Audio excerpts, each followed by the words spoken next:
אנחנו מדברים על וול סיט, על ישיבה סטטית בסקווט על הקיר. הנה קצת דרך אחרת לגשת לזה, איך בעצם להרגיל את המפרק, את הברך לקצת יותר וקצת יותר פלקשן עם הזמן. אז במקום לשבת קדימה, אני רוצה שנסתכל על המנח של השוק, של הטיביה, ביחס לירך, ואז בעצם אנחנו נבין איך אנחנו מתקדמים פה.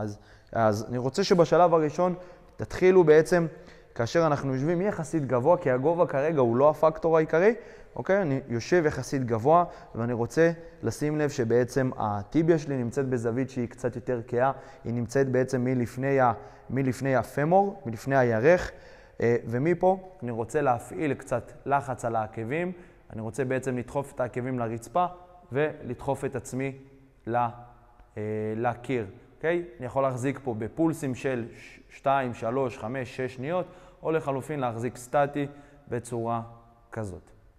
בשלב השני, אני ארצה לקחת בעצם את כפות הרגליים שלי קצת יותר אחורה, ככה שאני, מה שנקרא במקביל, אנכי עם הטיביה שלי לרצפה, ומפה אני לוחץ עוד קצת דרך העקבים לכיוון הקיר, ובעצם גם פה אני יכול לעשות את זה בפולסים, אני יכול להחזיק את זה יחסית סטטי ובאותו רמת מאמץ.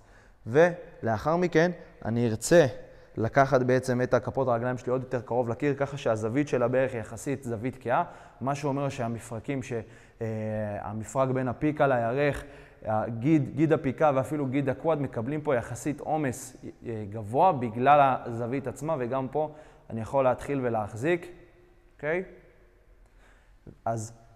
וגם פה אני יכול לעשות פולסים, אני יכול לעשות בעצם להחזיק סטטי, וזו אחלה דרך שאתם יכולים לקחת כדי להתקדם בהחזקה האיזומטרית שלכם, במקום לשבת קצת יותר נמוך, והיופי הוא שאנחנו מרגילים את המפרק לעומסים שהם גדלים, וזה מאוד טוב לפטלופמורל סינדרום, למי שיש ג'אמפרס ני, אוקיי? או איזשהו כאב כללי במפרק, כי אנחנו לאט לאט מגבירים את הזווית ומגבירים את העומסים ואת הדרישה של הברך. בהדרגה, במקום פשוט לשבת ולעמוד, אנחנו עובדים הרבה יותר ספציפי וגם הרבה יותר ממוקד לבעצם סיטואציות שבהן אנחנו צריכים לנחות, לקפוץ לשינוי כיוון, והברך היא דווקא זאת שמגבילה אותנו. אז יאללה, תהנו.